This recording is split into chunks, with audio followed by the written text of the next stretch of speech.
Alors, je sais pas si vous avez suivi, mais à Pâques, Jésus est ressuscité. Dans l'épisode précédent. On a enlevé le corps de mon Seigneur et je ne sais pas où on l'a mis. Va leur dire que je les précède en Galilée. Donc, techniquement, il est de retour sur Terre parmi les disciples. Mais quoi? Il allait pas rester là indéfiniment pour nous dire ce qu'on devait faire. C'est pas son genre à Dieu.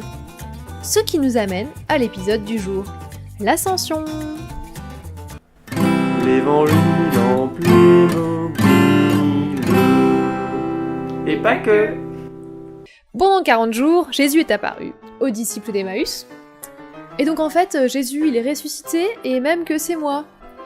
À ses apôtres, au bord du lac. Hey, salut les copains, vous avez faim? À Saint Thomas. Et donc en fait, tu vois, je suis bien ressuscité. Et voici les plaies de mon côté si tu veux.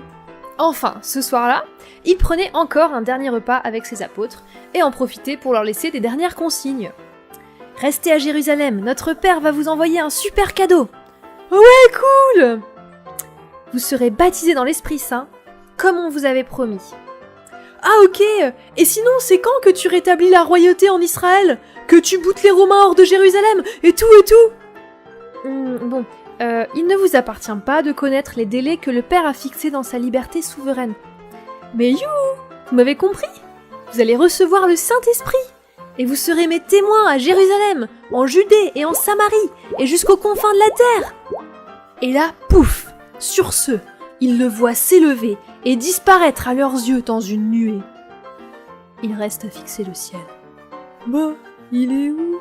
Pourquoi vous restez là, à fixer le ciel?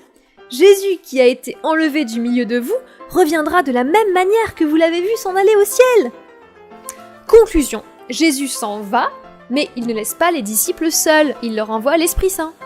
Je pense que sur le coup, ils n'ont pas trop compris ce que c'était. Mais quand Jésus est parti, ils ont dû se sentir bien seuls et bien contents quand ils ont reçu l'Esprit Saint à Pentecôte. Mais ça, c'est une autre histoire.